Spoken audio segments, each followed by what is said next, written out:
যারা এসএসসি 2026 পরীক্ষায় অংশগ্রহণ করেছো তোমাদের বাংলা খাতায় নাম্বার শিক্ষকরা কিভাবে দিবে, অর্থাৎ তোমাদের তো বাংলা প্রথম পত্র দ্বিতীয় পত্র পরীক্ষা হয়ে গেছে, তো এই পরীক্ষাগুলোর খাতার নাম্বার শিক্ষকরা কিভাবে দেবেন, কিভাবে খাতা দেখবেন তোমাদেরকে A to Z জানিয়ে দেবো। শিক্ষার্থীরা, আমরা কিছু শিক্ষকদের সাথে যোগাযোগ করার চেষ্টা করেছি যারা আসলে প্রতি বছরই তোমাদের খাতাগুলো দেখে থাকে, তো এবছর তাদের কি নির্দেশনা রয়েছে দেখো। এসএসসি পরীক্ষা 2026-এ বাংলা খাতাটা কিভাবে দেখা হবে।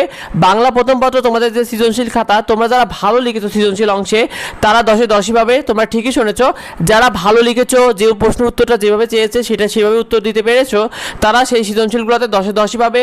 কারণ সঠিক উত্তর দিলে এবং নিয়ম অনুযায়ী তুমি যদি লেখো, যেমন খ নাম্বার প্রশ্নে 2টা প্যারা দিয়েছো, গ নাম্বার প্রশ্নে 3টা প্যারা করেছো, ঘ নাম্বার প্রশ্নে 4টা প্যারা করেছো, এভাবে যারা সঠিকভাবে সঠিক নিয়ম অনুযায়ী লিখেছো তারা ভালো নাম্বার পাবে। তোমাদেরকে জানিয়ে দিই, গত বছর যারা এসএসসি পরীক্ষায় আসলে খাতা দিয়েছিল সেখানে কিন্তু শিক্ষকরা অনেক সময় খাতা দেখেনি, তারা বরং অন্যদেরকে দিয়ে খাতা দেখিয়েছে। অনেক সময় আমরা দেখেছি যে অনেক ছোট ক্লাসের শিক্ষার্থীদের দিয়েও কিন্তু অনেক সময় শিক্ষকরা খাতা দেখেছে গতবার।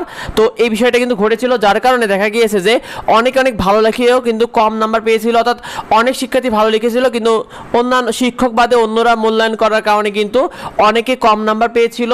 তবে এই বছর কিন্তু শিক্ষকরা জানিয়েছেন যে এবার কিন্তু শিক্ষামন্ত্রী অনেক কঠোর রয়েছেন, সেক্ষেত্রে এবার শিক্ষকরাই খাতা সঠিকভাবে দেখবে, সেক্ষেত্রে তোমাদের খাতাটা সঠিকভাবে মূল্যায়ন করা হবে।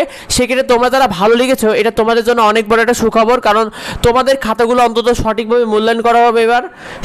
তোমরা আরেকটা বিষয় নিয়ে টেনশনে আছে বাংলা পরীক্ষাতে, অনেকে বলছো যে তোমরা অনেকে অল্প লিখেছো, কিন্তু তোমাদেরকে শিক্ষকরা জানিয়েছে যারা অল্প লিখেছো কিন্তু মূল উত্তরটা তোমরা খাতায় ঠিকমতো লিখে আসতে পেরেছো, তারা নিশ্চিন্তে থাকো, তোমরা ভালো নাম্বার পাবে।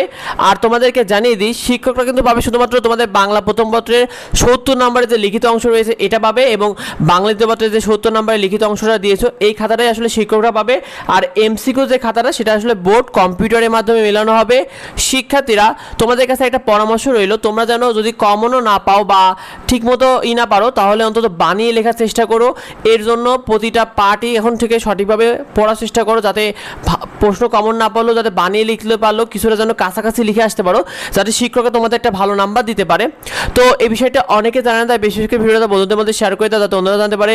নিয়মিত ফ্রি শিট ও সাজেশনগুলো পেতে আমাদের এডুবঙ্গ ইউটিউব চ্যানেলকে সাবস্ক্রাইব করে রেখো, এডুবঙ্গের যে ফেসবুক পেজ রয়েছে এটাকে ফলো দিয়ে রেখো। দেখা হবে পরবর্তী ভিডিওতে, পরবর্তী আপডেটে। ধন্যবাদ সবাইকে।